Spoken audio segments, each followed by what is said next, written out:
بہن کی شادی کو 6 سال ہو گئے ہیں، میں کبھی اس کے گھر نہیں گیا۔ عید شب رات کبھی بھی ابو یا امی جاتے ہیں۔ میری بیوی ایک دن مجھے کہنے لگی، آپ کی بہن جب بھی آتی ہے اس کے بچے گھر کا حال بگاڑ کر رکھ دیتے ہیں، خرچ ڈبل ہو جاتا ہے، اور تمہاری ماں ہم سے چھپ چھپا کر کبھی اس کو صابن کی پیٹی دیتی ہے، کبھی کپڑے، کبھی سرف کے ڈبے، اور کبھی کبھی تو چاول کا تھیلا بھر کے دیتی ہے۔ اپنی ماں کو بولو یہ ہمارا گھر ہے، کوئی خیرات سینٹر نہیں۔ مجھے بہت غصہ آیا۔ میں مشکل سے خرچ پورا کر رہا ہوں اور ماں سب کچھ بہن کو دے دیتی ہے۔ بہن ایک دن گھر آئی ہوئی تھی۔ اس کے بیٹے نے ٹی وی کا ریموٹ توڑ دیا۔ میں ماں سے غصے میں کہہ رہا تھا، ماں بہن کو بولو یہاں عید پر آیا کرے بس، اور یہ جو آپ صابن، سرف اور چاول کا تھیلا بھر کر دیتی ہیں نا، اس کو بند کریں سب۔ ماں چپ رہی، لیکن بہن نے ساری بات سن لی تھی۔ میری بہن کچھ نہ بولی۔ 4 بج رہے تھے۔ اپنے بچوں کو تیار کیا اور کہنے لگی، بھائی مجھے بس سٹاپ تک چھوڑ آؤ۔ میں نے جھوٹے منہ کہا، رہ لیتی کچھ دن، لیکن وہ مسکرائی نہیں۔ بھائی بچوں کی چھٹیاں ختم ہونے والی ہیں۔ پھر جب ہم دونوں بھائیوں میں زمین کا بٹوارا ہو رہا تھا تو میں نے صاف انکار کیا، بھائی میں اپنی زمین سے بہن کو حصہ نہیں دوں گا۔ بہن سامنے بیٹھی تھی، وہ خاموش تھی، کچھ نہ بولی۔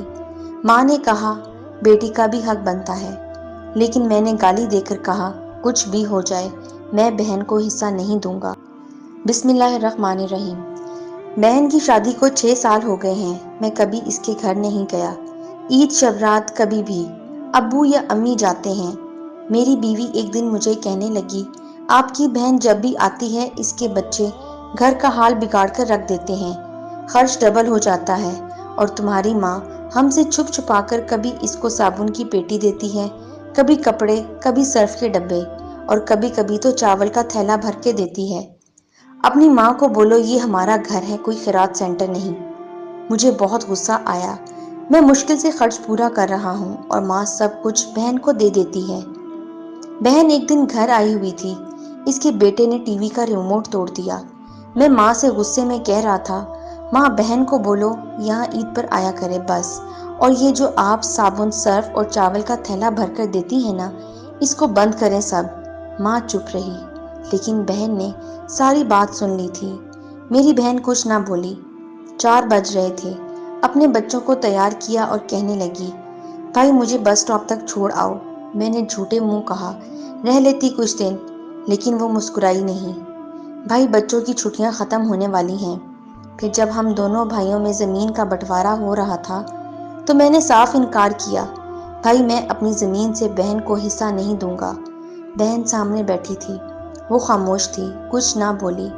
ماں نے کہا، بیٹی کا بھی حق بنتا ہے۔ جلدی سے اپنا ہاتھ میرے سر پہ رکھ، دیکھ اس نے بال سفید ہو گئے۔ وہ جلدی سے جانے لگی۔ اس کے پیروں کی طرف میں دیکھا، ٹوٹی ہوئی جوتی پہنی تھی، پرانا سا دوپٹہ اوڑھا ہوا تھا۔ جب بھی آتی تھی وہی دوپٹہ اوڑھ کر آتی۔ بہن کی اس محبت میں مر گیا تھا۔ ہم بھائی کتنے مطلب پرست ہوتے ہیں، بہنوں کو پل بھر میں بیگانہ کر دیتے ہیں، اور بہنیں بھائیوں کا ذرا سا دکھ برداشت نہیں کر سکتی۔ وہ ہاتھ میں کنگن پکڑے زور زور سے رو رہا تھا۔ اس کے ساتھ میری آنکھیں بھی نم تھی۔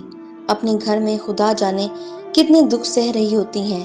کچھ لمحے بہنوں کے پاس بیٹھ کر حال پوچھ لیا کریں، شاید ان کے چہرے پر کچھ لمحوں کے لیے ایک سکون آ جائے۔